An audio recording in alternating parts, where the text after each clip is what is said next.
Hello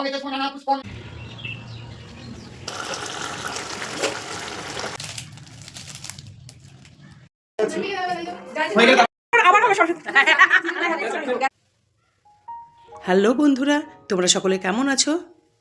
আমি এবং আমার পরিবার মা কালীর দয়াতে ঠিকঠাকই আছি। নিপাস ডেলি লাইফে তোমাদের সকলকে স্বাগত। আজ সোমবার আর এখন সকাল 6:30 বাজে।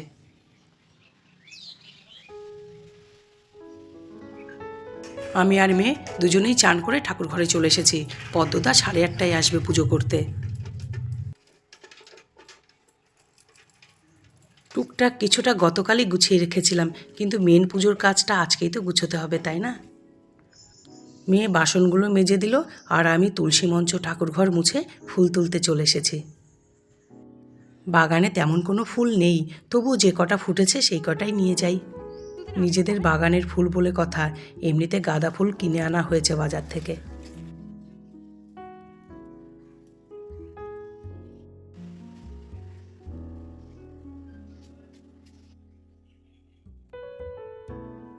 আর দেখো আমার ছোটু সা কিউট সা সরস্বতী ঠাকুর।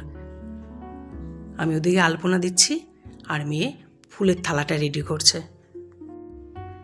ও খুব ছোট থেকেই আমার সাথে সাথে পুজোর কাজে হাত লাগায়।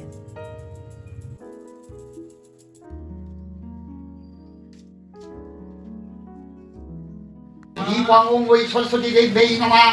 ওম সুপ্রভাত ওম মহাদীপ।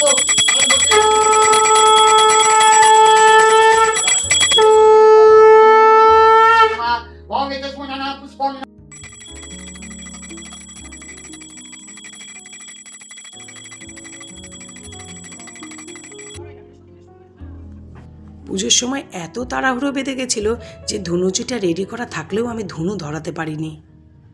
পদ্মতা পুজো করে চলে গেছে, এবার আমি গোটা বাড়িটাতে শান্তি মতো ধুনু দেখাবো। লক্ষ্মী পুজো আর সরস্বতী পুজো, এই দুটো পুজোতে দেখেছি পুরুত মশাইদের না ভীষণ তাড়া থাকে।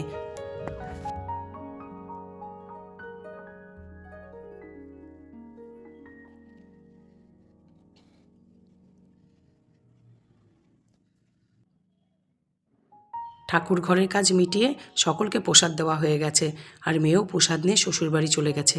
এবার আমি একটু প্রসাদ মুখে দিয়ে নিই, তারপর রান্নাঘরে ঢুকতে হবে।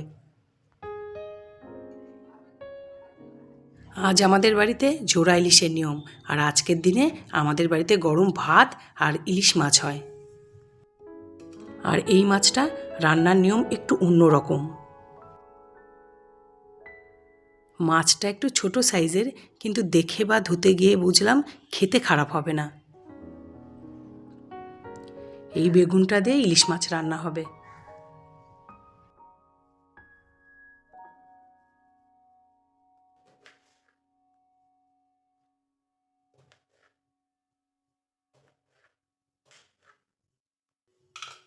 প্রথমে আমি মাছ আর কাঁচা লঙ্কাগুলো কড়াইতে দিয়ে নিচ্ছি। তারপর দিলাম টুকরো করে কেটে রাখা বেগুন। তারপর দিলাম নুন, হলুদ গুঁড়ো,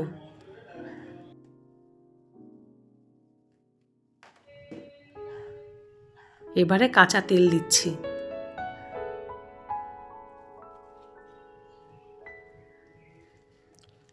ভালো করে মাখিয়ে নিয়ে তারপর জল দিয়ে দেব।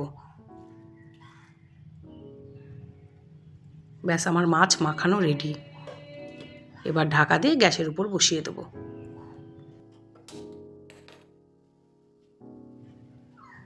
এবারে মাঝে মাঝে একটু দেখতে হবে, ব্যাস তাহলেই মাছ রেডি হয়ে যাবে। আজ আমাদের বাড়িতে ইলিশ মাছ ভাতই হয়, আর কিছু রান্না করি না, কারণ আর কিছু দরকার হয় না। কিন্তু আজকে একটু মাটনও করব সাথে, কারণ জামাই আসছে। হঠাৎ করেই খবর পেলাম ও আসছে, আর ও না একদম ইলিশ মাছ খায় না। আর তারপর আমাদের এই রান্নাটা তো একটু অন্যরকম, এটা তো খেতেই পারবে না। আর আমি আজকের দিনে আর যাই রান্না করি, ইলিশ মাছটা ওই নিয়ম ছাড়া অন্যভাবে রান্নাও করতে পারবো না। তবে এই ঝোলটা যারা খায় না তাদের হয়তো অত ভাল লাগবে না, কিন্তু আমরা খাই তো বহু বছর ধরে। আজকের দিনে আমাদের না বেশ ভালোই লাগে খেতে। গরম গরম ভাত আর এরকম ইলিশ মাছের ঝোল আর কয়েকটা কাঁচা লঙ্কা, এই আজকের দিনে খেতে না আমাদের খুব ভাল লাগে।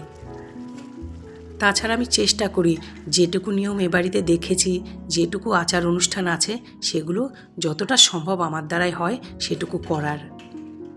আর আমি এগুলো না মন থেকেই করি। আমি আমার শাশুড়ি মাকে দেখেছি ঠাকুমা শাশুড়ির সব নিয়ম মানতে, আমি আমার মাকে দেখেছি আমার ঠাম্মার সব নিয়ম মানতে, তো আমি তো সেগুলো দেখেই বড় হয়েছি বলো। আর এই চকলেটগুলো দেখো, এই চকলেটগুলো আমার বর সোমবারে বাজার করতে গিয়ে প্রতি সোমবার আনবেই আনবে। ওর এটা বরাবরেরই অভ্যেস, একটা আমার, একটা মেয়ের, একটা ওর আর একটা শাশুড়ি মায়ের। শাশুড়ি মা তো এখন খেতে পারে না, তবুও নিয়ে আসে। একটুখানি ভেঙে মুখে দেওয়া হয় ওনার, আর বাদবাকিটা আমরাই খেয়ে নিই। তবুও গুনতিতে কেন ভুল হবে বলো।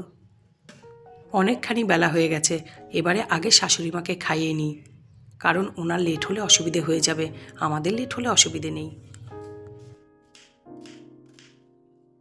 শাশুড়ি মাকে খাইয়ে এবার আমি চলে এসেছি মাংসটা বানাতে।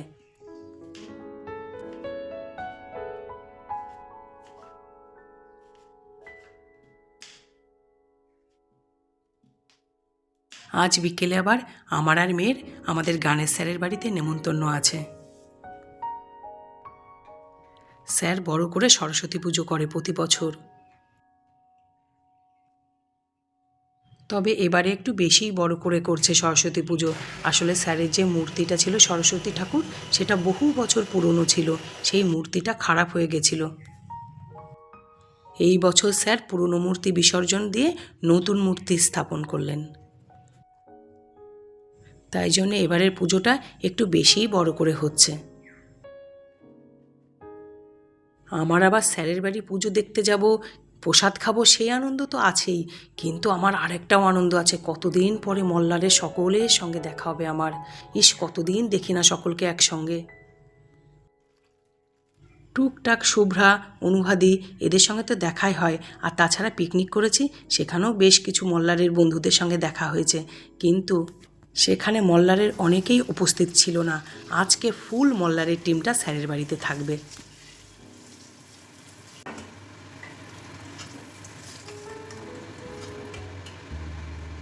আমরা সকলে বন্ধু বলতে কি বুঝি? বন্ধু বলতে নিজেরই সমবয়সী বা নিজেরই বয়সের কাছাকাছি কেউ হবে, তার সঙ্গে ঘুরবো, আনন্দ করব, মজা করব, সমস্ত কথা শেয়ার করব, তাই তো। কিন্তু আমি মল্লারে গিয়ে আমার সেই চিন্তাধারাটা পুরো ভুল, সেটা বুঝতে পেরেছি ধীরে ধীরে। আমি ওখানে গিয়ে শিখেছি যে বন্ধুত্বের কোনো বয়স থাকে না, বন্ধুত্বের কোনো সীমা থাকে না, বন্ধুত্বের কোনো ছোট বড় থাকে না, বন্ধুত্বের কোনো গরিব বড় লোক থাকে না। মল্লার এমন একটা টিম যেখানে কেউ কাউকে নিচু করে না, কেউ কাউকে অপমান করে না, কেউ কাউকে অযথা ছোট করার চেষ্টা করে না। তাই বলে কি এতগুলো মানুষ একটা গ্রুপে আছি আমরা, টুকটাক মনোমালিন্য হয় না? হয়, সেটা ওই ক্ষণিকের ওই মুহূর্তেরই।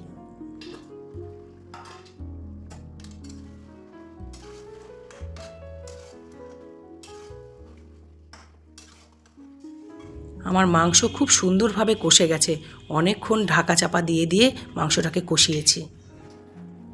যেহেতু মাটন একটু তো প্রেশার কুক করতেই হবে, তাই একটা সিটি মেরে নেব। মাংসে ঠান্ডা জল দিলাম না, একটু গরম করে জল দিলাম। হাতে আজকে একটু সময় ছিল, আর কড়াইতে অনেকটা মশলা লেগেছিল, ফেলবো কেন বলো? গরম জলটাকে কড়াইতে দিলাম, তারপর সেই জলটা আবার কুকারে দিয়ে দিলাম। মশলাটুকু নষ্ট হলো না, আর দেখো কুকারে সিটি পড়ে গেছে, মাংস আমার ফুল রেডি হয়ে গেল। দুপুরের পর এখন রাত্রি 8:30 বাজে। মেয়ে শ্বশুরবাড়ি থেকে রেডি হয়ে আসছে, আর আমি বাড়িতেই রেডি হয়ে গেছি স্যারের বাড়ি যাব বলে। আমরা চলে এসেছি স্যারের বাড়িতে। ঢুকতে গেটের কাছে দাদার সঙ্গে কথা হলো, এই যে শুভ্রা, পাশে অনুভাদি ছিল। আমরা যত খুশি হল্লোড় করতে পারি, যতক্ষণ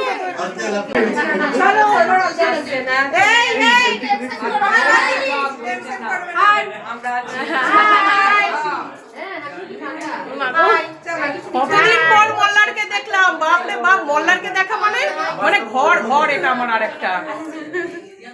আর আমি শুধু মুখে বলি না, এটা সত্যি আমি ওই যে আগেই বললাম মল্লারকে পেয়েছি, পিকনিকেই পেয়েছি, কিন্তু ওনার বর গোটা যাবেন, টিমটা তারপর না, উনি বেরোবেন। অনেক দিন দেখা পর করে এসছে পেলাম। গেছে, তুমি তো তাও দাওনি। আমি না খেতে বসে গেছি। তোমরা এখানে আসবে একটু, এখানে আলোটা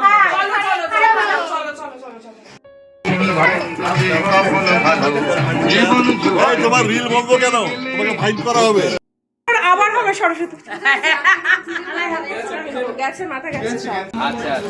হলে বলুক তো বড় হয় এই আমাদের সিগনালে ভিডিও করার পরে নালে সেলফি তুলে দেয়। কি সুন্দর হয়েছে দাদার ঠাকুরটা। আর এই যে যত শোলার কাজ দেখছো, এগুলো দাদা সব নিজে হাতে শোলা কেটে কেটে তৈরি করেন। শিল্পী মানুষ তো, তার কাজের ধরনই আলাদা।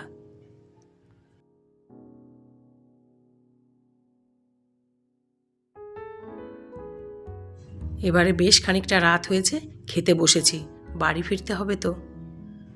খুব ভালো কাটলো আজকের সন্ধেটা কি বলবো, আজকের গোটা দিনটাই খুব ভালো কেটেছে। নিজের বাড়ির পুজো, রান্নাবান্না, স্যারের বাড়ির পুজো, সব মিলিয়ে অসাধারণ। বাই, ভালো থাকবে, সুস্থ থাকবে আর সব সময় হাসি খুশি থাকবে।